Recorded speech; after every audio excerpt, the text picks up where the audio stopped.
హామీ ఇచ్చిన ప్రకారంగా 10,000 వేతనం ఇయ్యు. ఎందుకంటాం? మాకు జీతాలు బరాబర్ వస్తే, మాకు అండిన ఎండిఎం బిల్లు బరాబర్ వస్తే మేము ఎందుకు మాట్లాడతాం? ఎందుకు కోపం? ఎంత శ్రమ పడుతున్నాం మేము. మా ఎర్రటి రక్తాన్ని పొయ్యికాడుండి నల్లా వేసుకుంటున్నాం మేము. గవర్నమెంట్ కు కొద్దిగా ఆలోచన వస్తలేదా? మరి వీళ్ళు ఇంత బాధపడుతున్నారు, నిలవాలని ఇలా పైసలు ఇచ్చేలా వీళ్ళు మరి ఎట్లా మరి మన పిల్లలు బాగు చేస్తున్నారు, ఆడపిల్లలు లెక్క చూసుకుంటున్నారని కొంచెం ఆలోచించాలి కదా. లేదట్లా ఏ ముత్తమంత ఒక మాట మాట్లాడినా ఫిర్యాదు అటు డిఓ కోతది, కలెక్టర్ కోతది. ఫలాని మనిషి ఇట్లా మాట్లాడింది, ఫలాను మండలం మనిషి ఇట్లా మాట్లాడింది అంటాడని ఎన్ని ఒత్తిళ్ళు వస్తాయి. ఏం సౌకర్యం ఇస్తుంది? అన్ని ఇస్తే మేమేదికి తిప్పలు పడతాం. అన్ని ఇచ్చింది, మరి ఎందుకు తిప్పలు పడుతున్నాం మేము? ఎందుకు ఇవన్నీ మీటింగ్లు అవుతున్నాయి? ప్రజాపాలన బాగున్నదంటే మరి ఎందుకు అవుతున్నది ఇంత తిప్పలు? మేము ఎందుకు పడుతున్నాం? మరి ఇట్లా ఎందుకు వచ్చినాం మేము? అన్ని బాగున్నాం కదా, మేము ఎందుకు వచ్చినాం? ఇంటికన్నా కూర్చుంటాం కదా. ఏ వస్తువులు అని అంటే మాకు ఇస్తానా వేతనము 10,000 వేతనం ఇస్తానన్నాడు. ఇప్పుడు ఎంత? 3 సంవత్సరాలు అవుతుందా? 3 సంవత్సరాలు ఇప్పటి నుంచి ఇదివరకు ఏం లేనేలేదు. ఆ ఇచ్చిన ఆమె అయితే నిలబెట్టుకోవాలి కదా, నిలబెట్టుకోడు. పోనీ మరి ఈఎస్పీఎఫ్ కలిపి మాకు ఇప్పుడు మాకు గుర్తింపే లేదు. మధ్యాహ్న భోజనం అన్నది లేనేలేదు. కనీసం ఒక డ్రెస్ కోడ్, ఎందుకంటే ఆశా వర్గాలకు ఒక డ్రెస్ కోడ్ ఉన్నది, అంగన్వాడికి ఒక డ్రెస్ కోడ్ ఉన్నది. అంటే వీళ్ళు అంగన్వాడీ వాళ్ళని గుర్తుపట్టడానికి, సఫాయి వాళ్ళకు ఒక గుర్తింపు ఉన్నది. మరి మాకెందుకు లేదు? ఇది ఒకటి కల్పించని ఏం పోరాడు బట్టి ఇప్పటికి కల్పించింది లేదు. కొన్ని రేవంత్ అన్న కల్పిస్తాడనంటే ఆయన కూడా ఆ సీఎం కూడా పట్టించుకున్నది లేదు. ఎట్లా మా పరిస్థితి ఏంది? ఇబ్బంది అనంటే ఇప్పుడు ఒక రోజు అండమని చెప్పి ఇబ్బంది, మరి ఇబ్బంది చేసినా కనికరిస్తలేరు కదా. కొన్ని ఆ ఇబ్బంది చేద్దామన్నా ఇంకేదే కాదు. ఇప్పుడైతే మనం పూరా ఇంకా జూన్ లో మొత్తం ధర్నాకే కూర్చుంటాము. ఇబ్బంది అయితేనే కదా ఏర్పడేది. మేమేమో మీ పిల్లలకు మంచిగా పెట్టాలా, మీరేమో నన్ను పట్టించుకోరు. ఒక్కొక్క పైసలు పిల్ల అయితే 9th 10th జూన్ నుంచి మొన్న ఫిబ్రవరిలో పడ్డది. జూన్ నుంచి మొన్న ఫిబ్రవరి లేచిండ్రు. ఎంత బాధ! ఎట్లా పెట్టాలా వాళ్ళకు చెప్పు? ఎన్ని రోజులు అన్ని పెట్టాలా? ఇంత ఒక్క 2 పెళ్ళం మొగలు ఉన్నోళ్ళకే నెల వలన పని లేకుంటే ఇంట్లో గడుచుడే మనకి ఇబ్బంది. 100 మంది ఎట్లా పోషించాలి మేము? 100 మందికి మేమే కదా వచ్చేది. కాలింత రైస్ ఇస్తారు, పెట్టుబడి అంతా మాయదే కదా. కూరకు సంబంధించి ఉప్పుతో 9 కావాలా, కట్టె కావాలా, గ్యాస్ కావాలా, ఎన్ని కావాలా? అన్ని మేమే తెచ్చుకుంటాం. ఉప్పుతో 9 కొనుకొచ్చి నాణ్యమైన భోజనం అందించాలా. ఖాళీ బియ్యం ఇస్తారు స్ట్రెంత్ ప్రకారం.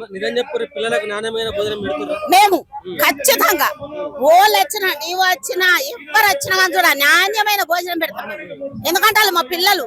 ఇప్పుడు గవర్నమెంట్ మీద పగతోని పిల్లలు నాశనం చెయ్యం మేము. పిల్లలు బాగుండాలా. కానీ కాకపోతే గవర్నమెంట్ ఆలోచించాలా. మరి ఎంత కష్టపడుతున్నారు, ఎంత బాధపడుతున్నారు, చేద్దాము. కొని ఒక్కొక్క దగ్గర కరెక్ట్ లేరొచ్చు, ఒప్పుకుందాం. అలా సెట్ చేయాలా. మీరు గిట్లా పెట్టు ఇట్లా వేయాలని అని సెట్ చేయాలా. అవునా కాదా? మీరు అది లేదు ఇది లేదా అప్పండి, ఏమన్నా చేసుకోండి. అంగన్వాడీ టీచర్లు ఆయాలు కుమ్మక్కై కొంతవరకు పక్కదారి పట్టిస్తున్నారు సమాధానం అని చెప్పేసి మాట్లాడుతున్నారు కదా. అది నాకు అంత తెలియదు. ఏమో నాకు తెలిసిందైతే లేదా మాటలని. ఇప్పుడు వారానికి కంపల్సరీ 3 కోడిగుడ్లు ఇస్తాం. 3 కోడిగుడ్లు. ఆ కోడిగుడ్ల బిల్లు వచ్చిందేమో అడుగు. గవర్నమెంట్ ఇచ్చిందేమో. యాడిస్తున్నది ఇయ్యలేక కదా తిప్పల వాడు. అంత బాధ ఉన్నది మాకు. నూనె, పప్పు, కారము అన్ని తేవాలా. ఇవ్వ నిన్న పోయి కారం పొడి ధరం 10 కిలోలు పట్టించుకొచ్చింది. ఇప్పుడు మళ్ళీ చాలా అయితే ఎవరు పట్టించుకోకనే కదా. ఇప్పుడు అసలేంది సీఎం పట్టించుకోవాలి. ఇప్పుడు డిఓ దగ్గర ఫిర్యాదు చేస్తున్నాం. డిఓ జాబులకి వెళ్ళి తీయడు కదా, డబ్బులు ఇస్తాడా? గవర్నమెంటే కదా ఇచ్చేది. సరే ఇప్పిస్తామని అంటాడు. అవునా కదా? కలెక్టర్ దగ్గర పోతున్నాం ఫిర్యాదుకు, కలెక్టర్ జాబులకి వెళ్ళి ఇయ్యాడు. గవర్నమెంట్ ఇస్తేనే కలెక్టర్. అవునా కదా? గవర్నమెంట్ పంపిస్తేనే కలెక్టర్ డిఓ మాకు సప్లై చేస్తారు. వాళ్ళ జేబులకి వెళ్ళి ఇయ్యారు కదా. ఇప్పుడు మనం మాట్లాడుతున్నా, నేను మాట్లాడినందుకు అయితే నేనైతే ఇయ్య కదా. ఇప్పుడు ఒక అధికారంలో ఉన్నా నేనైతే ఇయ్య. సరే నీ సమస్య ఏందో చెప్తా, గవర్నమెంట్ పంపిస్తా. ఇట్లా ఒర్రి నెత్తి బుర్రలు అవుతున్నాయి. అయ్యి ఎంత తిప్పలో బాకీలు చేసుకుంటున్నాము, ఎన్నో చేస్తున్నాం. ఆ బాకీలు చేస్తామంటే కూడా బాధనే. ఇప్పుడు ఏం బాకీ చేసినావు నువ్వు అని అడుగుతున్నారు. గవర్నమెంట్ మమ్మల్ని పట్టించుకోకనే. మరి మాకు ఇంతవరకు కూడా ఇప్పుడు మేము అనేది ఏంటంటే ఇప్పుడు కూడా ఒకటి ఈఎస్పీఎఫ్ కలిపి ఇవ్వాలా, డ్రెస్ కోడ్ ఇవ్వాలా. ఇప్పుడు ఏమన్నా అంటే అక్షయ పాత్రకి ఇచ్చేస్తామంటారు. అక్షయ పాత్రకి ఇచ్చేస్తారంటే 20-25 ఏళ్ళ నుంచి పని చేస్తున్నాం మేము. ఎట్లా ఇచ్చేస్తారు అంటే ఇప్పుడు సీఎం ఒక 5 ఏళ్ళు ఉంటాడు, నువ్వైతే ఇంకొకళ్ళు చెప్తాడు. నేనైతే సత్యవాంకిదే పని చేయాలి, నేను సత్యవాంకిదే పని చేయాలి నేను. అవునా కాదు, నేను చచ్చని 10 మంది అవుతుంది. ఇప్పుడు సీఎం పదవి ఉండదు, సత్యవాంకి ఉండదు. 5 ఏళ్ళు ఉంటే నువ్వు నచ్చు తుంచుకుంటాం, లేకుంటే నేను వారం ఉంటాను, అంతే కదా. ఇక అట్లా నడుస్తున్నది. ప్రభుత్వం మీద పోరాడమే. ఎందుకు పని చేస్తాం? పని చేసే సమస్య లేదు అసలే. మేము పోరాడుడే. ఎందుకు పని చేస్తాం? పని ఎందుకు పని చేస్తాం? ఉన్న పని కూడా కొట్టుకుంటాం మేమేమన్నా. ఈ ప్రభుత్వంగా 2 నెలలు అప్పుడు అదేమో ఆగస్టు పడతాయి. ఇక ఇప్పుడు మార్చి ఏప్రిల్ అయితే పైసలు లేకుండా ఏం చేసుకుంటున్నారు? పైసలు మరి ఏం చేసారు? పైసలు లేకుండా అనిపించకుండా మరి బంద్ చేయండి, ఎండిఎం బంద్ చేయండి. అప్పులు ఉన్నారంటే అంతకంటే పెద్ద అప్పులు మేమున్నాం కదా. గవర్నమెంట్ అప్పులు ఉన్నాయంటే మరి సామాన్య ప్రజలదేం పరిస్థితి? గవర్నమెంట్ అప్పులు ఉన్నదనుకుంటే మా సుంటాలు మేమేం చేయాలి మరి? మేమేం అప్పులు చేసుకోవాలా? పానాలు తీసుకునే పరిస్థితి మాది. అండి పెట్టకుంటే వెళ్ళదు. ఇంటికాడ ఒక మంచి పనికి మీరు అండి పెట్టకుంటే మీ డిఓ ఇట్లా వచ్చి మిమ్మల్ని ఊకుంటారా? అస్సలు ఊకుంటారు. మేమంతా ఇది పరిష్కరించి దేశవ్యాప్తంగా మేము అండలేమని ఒక లెటర్ ఇస్తేనే మాకు వంట బంద్. లేకుంటే వట్టిగా మేము వంట బంద్ పెట్టినామా? ఎక్కడి నుంచో పోరాటాలు నడుస్తా ఉంటాయి. అక్కడికి వెళ్ళొస్తుంది, ఎంఓ దగ్గరికి వెళ్ళొస్తుంది, డిఓ దగ్గరికి వెళ్ళొస్తుంది కదా. ఆ ఏజెన్సీని తొలగించాలా బస్, అంతే. అదొకటి అల్కగా మాట, ఏజెన్సీని తీసేయాల.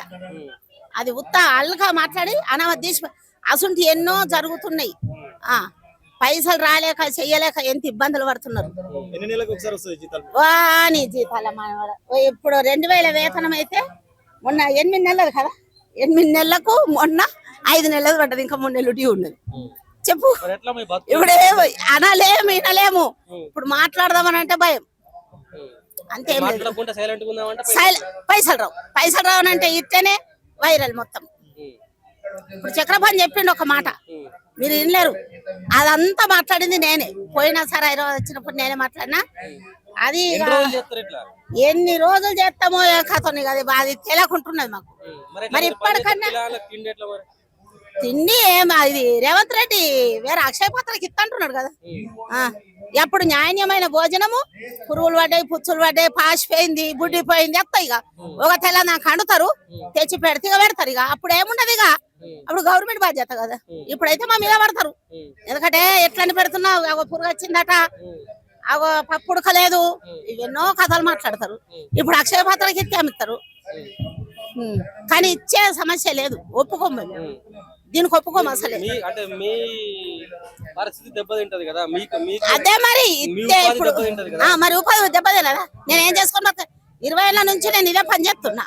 మళ్ళీ ఏం చేసుకొని బతకాలా నేను? నాకు ఒక పని కల్పించండి, నన్ను పని చేయండి గవర్నమెంట్. అవునా కాదా? నాకు ఒకటి కల్పించలేదల్లా. మా మధ్యాహ్న భోజనం వాళ్ళందరికి ఒక పని కల్పించి మళ్ళీ పని చేయండి. స్కూళ్ళకి ఇవి కావాలా, ఎట్లా వేద్దాం, పైసలు కూడా లేకపోయి అని ఇట్లా బాధ, టెన్షన్, తెల్లరితేనే టెన్షన్, స్కూల్కి పోయిన దాకా టెన్షన్. మళ్ళీ ఏం తక్కువేసినా గానీ, ఏం తక్కువేసినా నువ్వు ఎట్లా తక్కువేసినావు అంటారు. అవన్నీ కరెక్ట్ తెచ్చి పెట్టాలా. ఏమిస్తుంది? ఏమిత్తలేదు. మాకు అంగన్వాడీ వాళ్ళకి ఇస్తే మేము వాళ్ళు మాకు 10,000 రూపాయలు జీతం ఇవ్వాలి, అన్ని పంపియాలా? ఎట్లా అండమంటే అట్లా అంటాం. ఏ చేయమన్నా చేస్తాం. ఇప్పుడు మేమే కొనుక్కరావాలా, 5 రూపాయలు 70 పైసలు 80 పైసలు ఉన్నాయి, 90 పైసలు ఉన్నాయి. అట్లా మేము వాడాం, స్కూల్లో పెట్టుకుంటాం, స్కూల్లోనే ఆఫీస్ రూమ్ లో పెట్టుకుంటాం, అన్ని కొనుక్కుంటాం, ఆఫీస్ రూమ్ లోనే పెట్టుకుంటాం. తాళం ఎత్తాము, అంట రూమ్ లో పెట్టుకుంటాము. సంచుల కొద్ది పప్పులు తెచ్చుకొని కూడా ఒక్కసారి వచ్చినప్పుడు ఏం చేస్తావు, బాకీలు తీసుకొచ్చుకుంటాం, తెస్తాం, పెడతాం. అట్లనా మరి మాట్లాడు పెట్ల మేమెన్ని బాధలు పడుతున్నాము. ఓగన లేకుంటే అడగకుండా పెట్టి మీరు కరెక్ట్ అందుతలేరు, అడగకుంటారు, మేము బియ్యం ఇయ్యమంటారు. ఆ బాధ మేము ఎంత గోస చూస్తున్నాం. మేము కూడా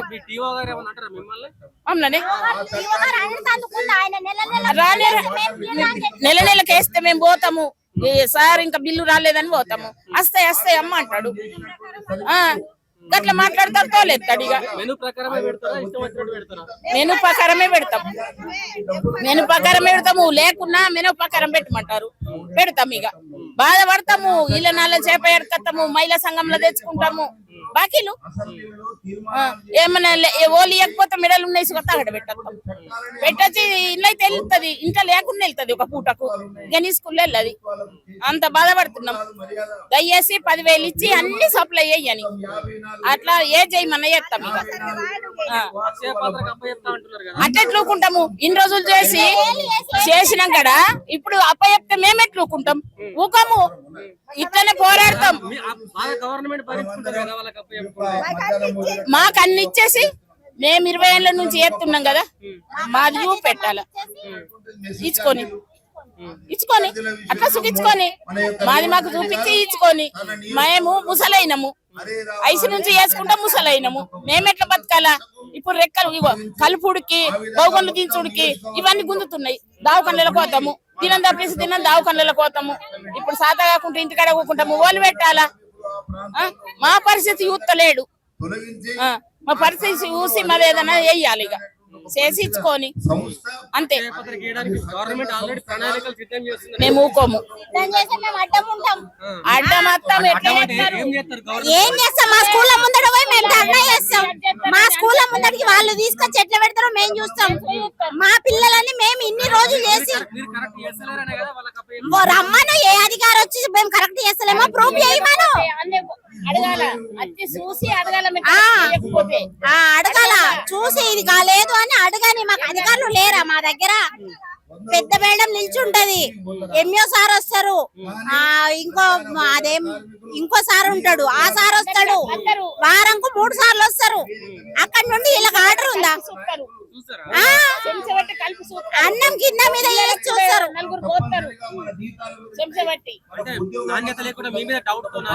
డౌట్ తోనే వచ్చి వాళ్ళు క్లియర్ చేసుకుని వెళ్తారు.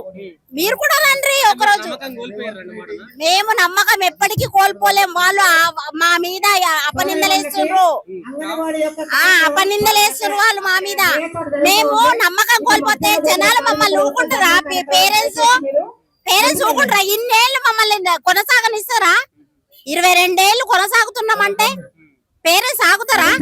ముందే గరీబ్ పిల్లలు, మా గల్లీల్లో అయితే బీసీ పిల్లలు ఉన్నారు, వాళ్ళైతే వచ్చి కొడతారు మమ్మల్ని. కొడతారా? మేము నాణ్యతగా ఇయ్యకపోతే అక్క శివ మాట్లాడారు మాకు. అంటే మేము మంచిగా చూసి పట్టుకునే కదా మాకు వాళ్ళు మర్యాద ఇస్తున్నారు. మరి గవర్నమెంట్ ఎట్లా చెప్తుంది? గద్దె మీద ఊకుండి గవర్నమెంట్ ఎట్లా చెప్తుంది? జనాలకు వచ్చి అది చూసి చెప్పమనండి. మా పిల్లల పేరెంట్స్ దగ్గరకు వచ్చి పిల్లల పేరెంట్స్ ని పిలిపించి అడిగి చెప్పమనండి. మేము ఒప్పుకోం. 20 ఏళ్ళు కష్టపడి ఏంటికి ఒప్పుకుంటాం అయ్యా? మా జీవితకాలం మొత్తం మా పిల్లల్ని చూసుకోకుండా ఆ పిల్లల్ని చూసుకున్నాం మేము. నా మన్మరాలు నానమ్మ అని ఏడుస్తున్నారు. నేను వాళ్ళ దగ్గర పోక నాకు ఇంతమంది పిల్లల్ని నేను ఎడిచిపెట్టిపోవాలని పోతలేను నేను. ఇప్పుడు ఏంటికి ఒప్పుకుంటాం మేము? సగం జీవితం అల్లనే నడిచిపోయింది మాది. ఒక పెళ్లికోక, ఒక ఇళ్ళకోక, ఒక సావుకు ఏడికోక చేస్తున్నాం మేము. మా కష్టం ఇన్ని రోజుల కష్టం వేరే కోడుకో అప్పనంగా అప్పచెప్తామంటే మేమేంటి కూకుంటాం? బిల్లులు తొందరగా వస్తున్నాయి అంటే ఈ ధర్నా ఉందని 8 రోజుల ముందట బిల్లులు పడ్డాయి. 8 రోజుల ముందట ఈ ధర్నా ఉందని బిల్లులు పడ్డాయి. బిల్లు మరి కాదు, మేము రోడ్డు మీదకి వస్తామంటే నువ్వు బిల్లులు వేస్తావా? కష్టం చేయించుకున్నాడు, కష్టం విలువ తెలదా నీకు? నెల కాగానే జీతం పడతలే. నువ్వు ఎంపీఓ ఎమ్మెల్యేవో ఎవరికైనా నెలకు జీతాలు పడుతున్నాయి. మేము కష్టం చేస్తున్నాం, మా కష్టానికి చూడవా? మేము రోడ్డు మీదకి వస్తేనే బిల్లులు వేస్తావా? అందుకోసమే వచ్చినాం. ఈ ధర్నా ఉందంటేనే బిల్లులు పడ్డాయి 8 రోజుల ముందు. 8 రోజుల ముందు పడ్డాయి. అది కూడా 2000తోని 5 నెలల జీతాలు పడ్డాయి. ఇంకా ఉన్నాయి పెండింగ్ బిల్లులు. మా ఆర్మూర్లో అయితే అధ్వానం తయారైంది. అసలు బిల్లులు ఏం చేస్తున్నారో తెలియదు. ఆ ఎంఈఓ ఆఫీస్ లో ఏం చేస్తుండో అర్థమైతలేదు. బిల్లులు పక్కదారి పట్టించే అవకాశం ఏమైనా ఉందా? ఉన్నది ఇప్పుడు ఆన్లైన్ సిస్టమ్ అయింది. మళ్ళీ ఎంఈఓ సార్ సైన్ చేస్తేనే బిల్లు పాస్ అవుతుంది. మేము పోయి అధికారులను అడగలేము కదా. మా హెడ్ మాస్టర్ అడిగితే అమ్మ ఎంఈఓ సార్ కు తెలుసు అంటారు. ఎంఈఓ సార్ అడిగితే అమ్మ అక్కడి నుండి రాలేవంటారు. బిల్లులు రావడానికి కూడా తిప్పలే. ఇంతకు ముందు ఎస్టీఓ నుండి ఎస్టీఓ సార్ కి ఏమన్నా ఇస్తేనే పైసలు బిల్లుల మీద సిగ్నేచర్ చేస్తుండే. రాజశేఖర్ ఉండగా మీదికి డబ్బులు ఇచ్చిండ్రు, మాకు డబ్బులు ఇచ్చి పెట్టిండ్రు. కేసీఆర్ అట్లనే 6 నెలలకు ఒకసారి ఇస్తుండే. ఈ నచ్చిన నుంచి అయితే మొత్తం జీతాలే బంద్, అన్ని బంద్ అయిపోయినాయి. ఇప్పుడు 6 నెలల నుంచి పైసలే లేవు. ఓళ్ళు చేస్తారు ఇట్లా. ఇంత బాధ అవుతుంది. ఇన్ని ఇబ్బందులు పడుకుంటే పని పని చేస్తున్నాం. పని చేసుకోవచ్చు కదా. ఎందుకు పని చేస్తాం? మా పైసలన్నీ ఇయ్యాలా. మా పైసలన్నీ ఇచ్చి మాకు జీతాలు ఇస్తేనే మాకు ఏదైనా సౌకర్యం చేయాలా. అట్లా వేరే ఆప్షన్ ఏం లేదు కదా. ఇదే పని ఏం లేదు, మాకేం లేదు. ఇదే పనిగా పని చేసుడు కూకుంటుడు అంతే. ఈ పని పిల్లలకి ఎట్టాలా, అండాలా, పెట్టాలా. 8 9 పోవాలా. 9 పోతాం, అంట ఎత్తాం, పెడతాం, వస్తాం. ఇదే 4 గంటలు ఈ స్కూల్లోనే ఉండాలా. ఇంత కష్టం చేస్తారు మరి. ఇన్ని ఇబ్బందులు పెడితే గవర్నమెంట్ మంచిదేనా మరి? గవర్నమెంట్ కి వెళ్ళాలా. మా గోస, మా బాధ, అక్క ఏళ్ళ గోస. మరి మా అక్క ఏళ్ళు బాధపడుతున్నారు. వాళ్ళకు నెల పంపిద్దాము. మరి నేను అన్నది పంపిద్దాము. 10,000 ఇస్తాన్నా. ఓట్లు వేసిన వాళ్ళు అధికారులు చెప్తున్నారు కావచ్చు, వాళ్ళకేం కష్టం ఉంది, వాళ్ళు మంచిగానే ఉన్నారని చెప్తున్నారు. మేము ఉన్నోళ్ళం కాము, గరీబోళ్ళము. సిట్టడు తెచ్చుకుంటా, సిట్టడు బతికేటోళ్ళం మేము. బాకీలు తెచ్చుకుంటా ఉన్నోళ్ళం కాము. బాధ ఏం లేదు, మాకు ఎప్పుడు కష్టమే ఉన్నది.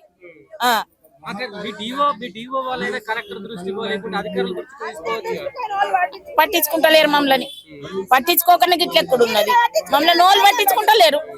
మీరన్నా తెచ్చి మైకు ముంగట పెట్టి మాట్లాడమంటుండ్రు. కానీ అయితే వాళ్ళు మేము పోయినా కానీ వాళ్ళు పట్టించుకోరు.